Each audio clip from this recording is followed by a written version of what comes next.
मुंबईकरांना या पावसात किती संकटांना सामोरे जावे लागणार आहे त्याचं असं जे वास्तव आहे ते मी तुमच्या समोर आणते आहे।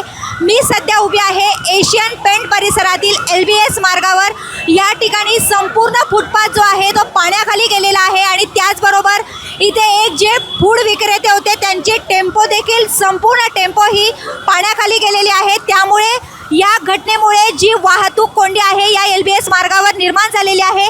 जर तुम्ही पुढील चित्र पाहिलं तर एशियन पेंटचं जे बस स्टॉप आहे ते देखील आता पडण्याच्या मार्गावर आहे। बरेच प्रवासी या ठिकाणी प्रतीक्षेत असतात पण सुदैवाने या ठिकाणी कोणतीही जीवितहानी झालेली नाही।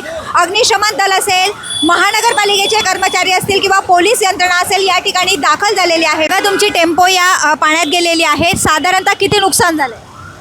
आता नुकसान म्हणण्यापेक्षा काय आहे की माझं नुकसान तर डोळ्यासमोर दिसतं आहे की उदरनिर्वाह म्हणून आम्ही पोटाचं एक साधन म्हणून आम्ही ते माझी मिसेस इथे माझ्या मुलांना घेऊन फूड व्हॅन ह्या पद्धतीने आपण किचन चालू केलेलं होतं। सर्वसामान्यांना आपल्यासारखेच एका सर्वसामान्यांना रस्त्यावरच्या बिगारी लोकांना, ड्रायव्हरांना, रिक्षावाल्यांना वगैरे कुठेतरी एक छोट्याशा थोड्या कमी पैशामध्ये खायला भेटेल या उद्देशाने आम्ही पण जास्त पैशाचं आम्हीच नाही पण एक उदरनिर्वाह आणि एक म्हणतात ना की चलती का नाम गाडी ह्या पद्धतीने आम्ही ते छोटासा आमचा प्रयत्न होता आमच्या घरादाराच्या ते प्रपंचासाठी।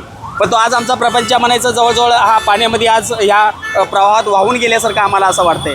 नाही म्हटलं तरी जवळजवळ मला आता वाटतंय 5.5-6 लाखाचं माझं आता हे नुकसान होतं आहे हा गाडी टेम्पो खाली गेल्यामुळे। व्हिडिओ जर्नलिस्ट शशांकसह विद्या अमृतकार, शहर मुंबई।